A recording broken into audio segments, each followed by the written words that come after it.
Are people doing this? And I try to answer this question with 3 examples of the whole collectible market. We start with collectibles in general, going over to the digital collectibles of VFriends and Pokemon mixed offline and online. Let's start with the collectibles in general.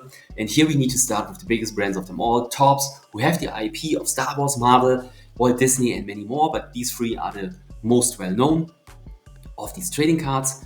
And for everybody to understand the impact, on Instagram they have 775 followers and on Facebook 892,000 followers. Topps belongs now to their mother company Fanatics, and they have the IP for all the trading cards for the NBA superstars. Just as a brief overview, here you see an example how these cards look. And now we go to the financials. That's the sales collectible overview just for the collectibles, not all the other jerseys or whatever we can talk about. And we are speaking about US dollars. So in 2020 it was 386.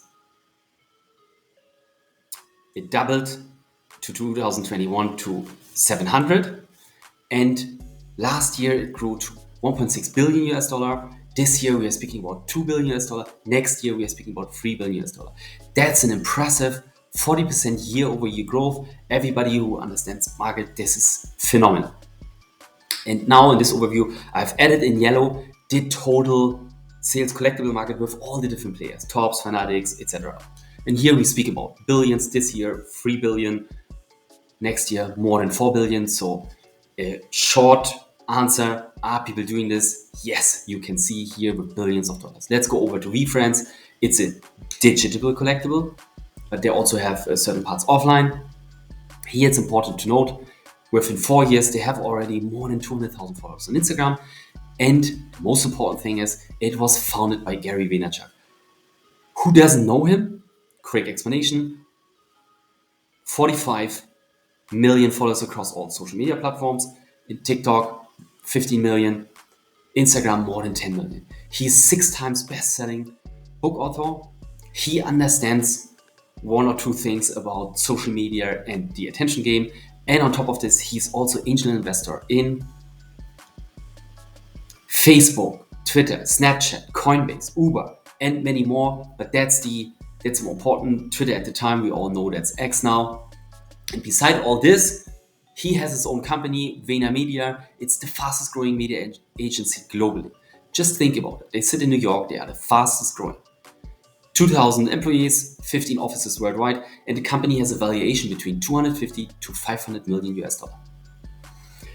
And a person who has all these ventures and all this success on the other side, and his company is valued to a maximum of $500 million US dollar.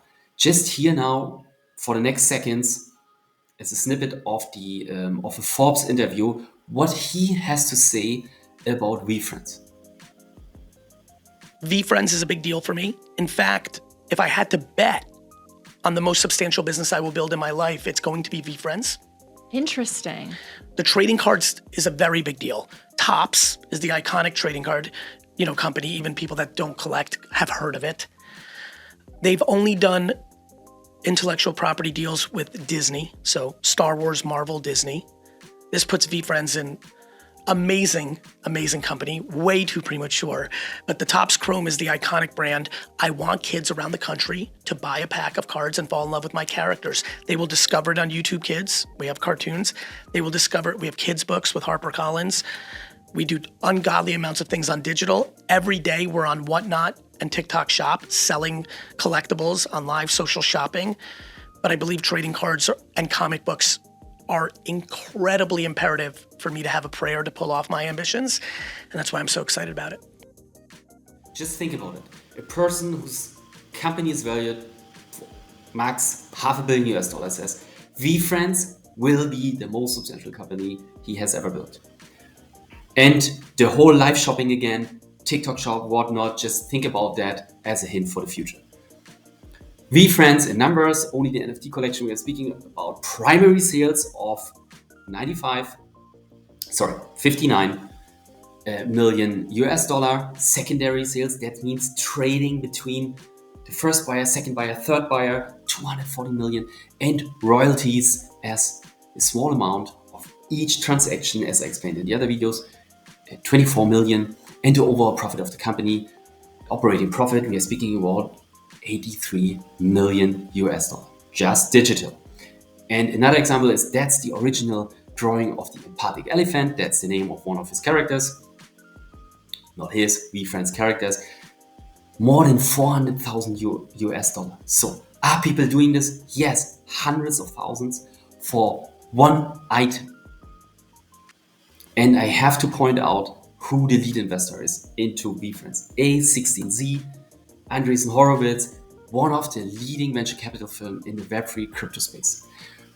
They are also investor in Facebook, Instagram, Coinbase, Airbnb, Pinterest, Instacart, Lyft, Slack. Lyft is a competitor to Uber. They have in total 779 companies invested.